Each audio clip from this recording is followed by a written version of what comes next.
During this video, I'll be showing you the basics of using Excel.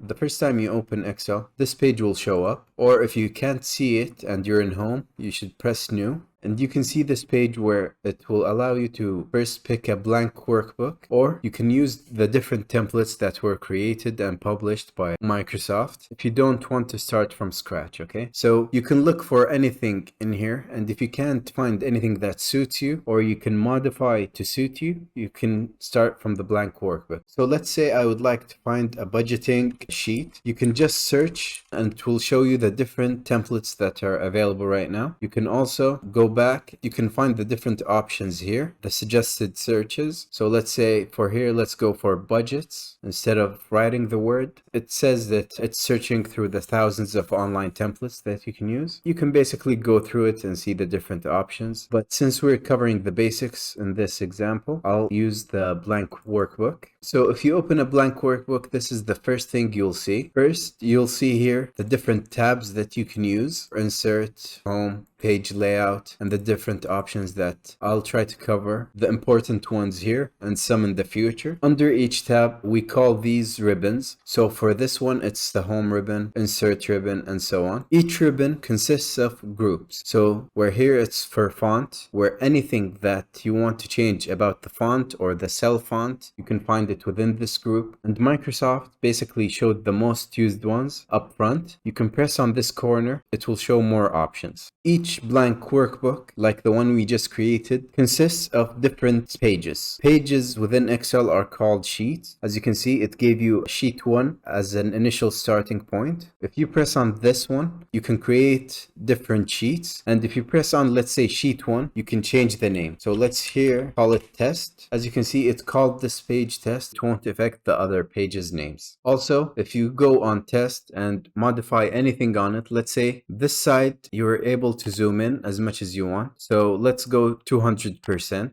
as an example. If you go to sheet 2, it won't be affected. So basically each page is separated and can be edited without affecting the other ones. Each sheet is created out of columns and rows. The columns are named with letters. So as you can see here, A, B, C, D, and so on. And the rows are named with numbers. So if you go to this one, it would be called B2. The intersection of them called a cell. Again, if we go down here, it's called D6, and so on. If you choose a group of cells like this, the group of cells would start from this top left corner to the bottom right corner. So if we go up here in the formula bar and let's write, as we said, B3, then we can use colon and D6. This is what the group of cells are called. So if we write this, we press equals. Equals in formulas is basically what you use to utilize a group of cells or formulas and so on in Excel. As you can see, once we put equal, then the cells that we highlighted earlier, it highlights it again, because this is the way a group of cells are highlighted within Excel or named.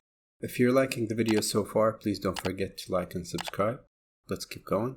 Okay, so if you pick a specific cell and then write whatever you want, let's say test, here you should know that if you pick the cell itself again, try to write, let's say, cell. As you can see, it replaced the whole thing. Double click on the cell and now you can modify the contents of the cell itself instead of having to delete the whole thing. So let's say I wanted to make it cells instead of cell. You can also modify the width of the cell. Let's say I just want the specific length of the word cells. You can go to the column width here. You can pull it the length you want. Let's set the length exactly as long as the word itself. Another shortcut to do this, instead of having to look for every word within your sheet, what you can do is basically pick the column and then double click on it. It will auto adjust to the word within that column. You can also do the same how tall a cell is. So basically if you pull up and down, it will enlarge the cell itself. As I said earlier, if you want to just adjust it to the length, you can double click and it will show up this way. Let's say we go to the font group and we enlarge font. Now we need to adjust it again. We just double click the column and we can change whatever we want within the font. Let's say we want to change it to a red font. Another thing you can do is basically merge multiple cells. Let's say we want to merge the top of these three columns in order to set a title for this table. We can highlight all three, and then here we'll find merge and center. Once we click it, it will merge all three cells and they will all be used as one cell. So let's say here title. You can also pick the cells that you would like and add borders to it. So let's say we want all borders to be visible right now. You can do it by using this little square. Let's say you have a text that you would like to use the font and color from one cell to another. You can pick on this cell. There's Format Painter up here. Press on it. Then it will copy the format that this has to your cell, including removing borders and so on. And also, let's say you want to align right or left. You can use the alignment group for this. Here you can also determine the type of cell itself. For this one, it's general, but let's say we have numbers that we want to use and specify as numbers. So 40, you can go up here and specify which type of cell it is. This can have some effects in the future when you use formulas for different uses. You can also highlight the whole row and delete it if you want. Right click on the number here, delete, and you can edit the whole row just by highlighting it. So here, let's say we want to highlight and change specific features about it. Let's say I want the whole row to have red font. As you can see, once I clicked it, it changed all contents within that row to red font, or highlighting it, or using borders, and so on.